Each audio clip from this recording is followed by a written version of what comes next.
may oak tree na doon nagpahinga ang tao, doon nag-rest ang tao, pahinga, yan, rest, tapos nag-meeting, naglaro yung mga bata, doon, no? Ang oak tree, napakatagal niya, so old, kasi yung oak tree, mag-live daw yan, mga 500 years. No? So, one day, yung bata nagtatanong. Sabi ng bata, sinong nagtanim nito? Yung oak tree. Tinanong niya yung elder. No? Sabi ng bata, was he great? Yung nagtatanim nito? Sabi ng elder, no, not a king, not a hero, but simple farmer named Tobias. No? And neighbors nga nung si Tobias, nung time na yun, farmer siya, may nakita siyang seed ng oak tree. Tinanim niya. Sabi ng neighbors, bakit tinanim mo pa yan? No? 20 to 30 years yan bago mag-grow. Hindi mo na makikita yan. Not in your lifetime. Tapos sabi ni Tobias, not for myself, ang oak tree, but for generations to come. So that one day, dito magpahinga, find shelter, mga tao sa branches, no, and they find joy in its beauty. So yan ang legacy ko. So ang boy reply, sabi ng boy, so Tobias planted this tree for us. No, the elder replied, yes, that's his legacy. Never live to see its full greatness, but his selfless act continues to bless others even after his time. No? Yan ang sagot ni Tobias. So,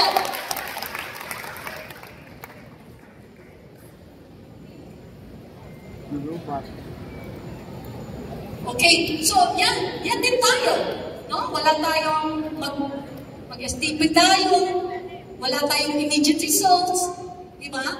And it will grow like an oak tree. Hindi nga immediate, no? Pero it will grow like an oak tree and bless people. Mag-STP tayo, nuhan tayo, di ba? Pero that is one job done. And that is educating people about body pollution. Di ba?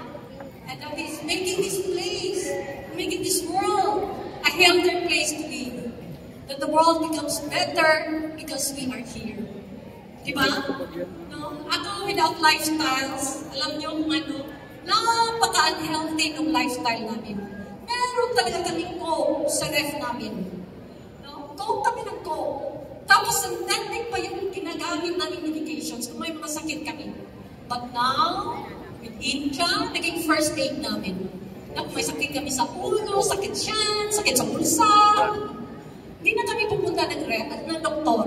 Pupunta na lang kami ng ref, inom ng Intra. And most of the time, nawala ang sakit. No, dahil sa Intra. Nawala yung allergic rhinitis ng husband ko. And nangyari, we shared it. We shared it kay Jem Dinera, nawala yung alopecia areata niya. Sinishare namin ni Jem Dinila, nawala yung tubig sa baga niya. Sinishare namin ni Jem Dinven, nawala yung psoriasis niya. And lahat pa, ang dami pa. And it just all started with my sister sharing Intra to me. And like the seed of an oak tree, no?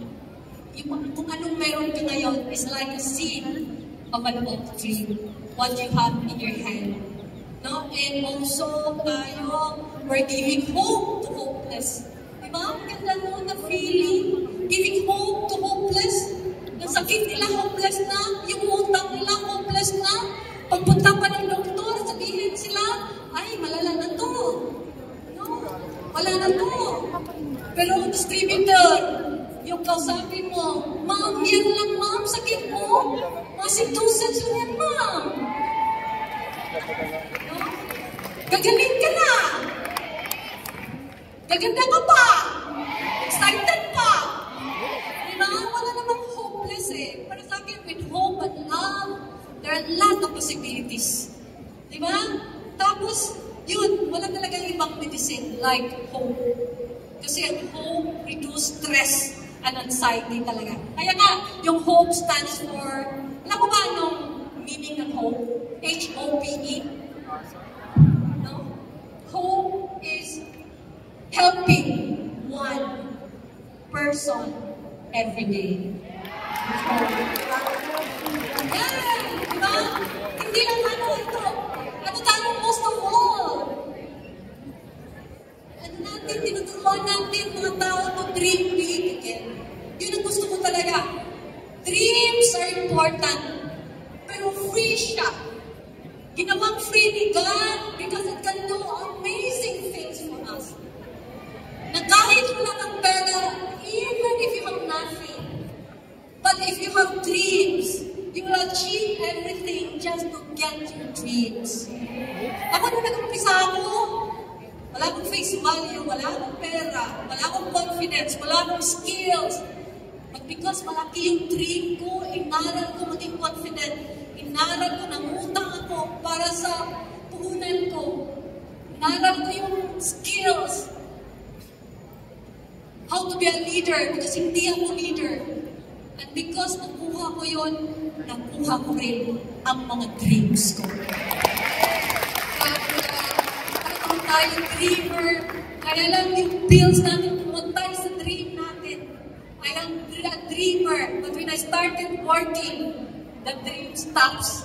Kasi 10 million yung dream ko na house. Yung kahit anong calculator na gamitin ko, hindi talaga aabot ng 10 million. At buti na lang may tao nagturo sa akin na umarang ulit.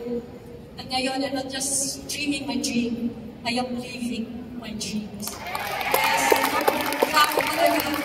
So, yan, no? Ito yung next slide ko, last slide ko. Living a legacy with your story. Living a legacy with your story. That you made it despite challenges. People slam doors at you. Kahit pamilya mo hindi na naniwala sa'yo. Kulang ka sa tulog, nag-travel ka kahit bagyo, iwan mo mga anak mo, patuloy ka pa rin para sa pangarap ng pamilya mo. Yes. The reason why I wrote the book is I want to share to the world that your past is not equal to your future. But you don't need to write a book. With every SDP, you can share your story and bless many people. Never get tired of sharing. Never get tired of growing. Because each time you grow, each time you transform, it's like a seed of an oak tree that can make a difference. We're not just selling products or building a business. We are here to change lives. Everything we do is planting a seed of hope. And just like Tobias, we may not hear their stories.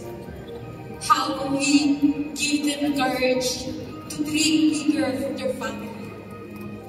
We may not hear their stories. How we help someone in believing themselves again. But the impact is there. It is real. It's not about money or recognition. It will fade. But about making a difference. It's giving a reason to hope, to fight, to believe. And in one day, long after we're gone, someone whispers, because of that person, my life is better. That's for me, the greatest legacy you can ever leave. Thank you. That ends my presentation. Thank you so much. Thank you, corporate, for having me here. And before I end, let's all stand up for this video to be sung by Jeffrey Mila, Rockamora, and Mucha. Thank you. Happy New Year, everyone.